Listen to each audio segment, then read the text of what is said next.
मुंबईमध्ये काँग्रेस आणि शरद पवारांची राष्ट्रवादी एकत्र लढणार का अशा चर्चा सुरू झाल्यात। मुंबईतील काँग्रेसच्या शिष्टमंडळानं शरद पवारांची भेट घेतली। काँग्रेसकडून मुंबईमध्ये एकत्र लढण्याचा प्रस्ताव दिल्याची माहिती यावेळी दिली गेली।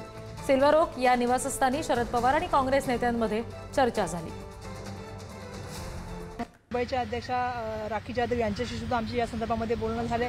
तशी त्यांना आम्ही माहिती कळवली आणि त्यांनी आम्हाला सांगितलं की पुढच्या हप्त्यामध्ये तुमच्या काही नेत्यांबरोबर आणि त्यांच्या पक्षाच्या काही नेत्यांबरोबर आपण या ठिकाणी बैठक आयोजित करू आणि पुढच्या हप्त्यामध्ये या संदर्भामधला जोही काय निर्णय असेल तो आपण एकत्रपणे घेऊ। त्यामुळे आज आमची खूप चांगली चर्चा झालेली आणि आमची नैसर्गिक सातत्याने असलेली आमची अलायन्स आहे। सगळेजण आम्ही संविधानाचा धागा मानतो, आम्ही जे आहे ते लोकशाही मानतो। या देशामध्ये समता, बंधुता, न्याय, स्वातंत्र्य राहिलं पाहिजे। मुंबईमध्ये जे आहे ते मुंबईची एकता अबाधित राहिली पाहिजे आणि मुंबईच्या विषयावरती येणाऱ्या काळामध्ये इलेक्शन झालं पाहिजे अशी भूमिका आम्ही त्यांना मांडलेली आणि त्याच्याबद्दल सुद्धा आमची त्या ठिकाणी चर्चा झाली। मला वाटतं ते सगळे आदरणीय पवार साहेबांना भेटायला आले होते।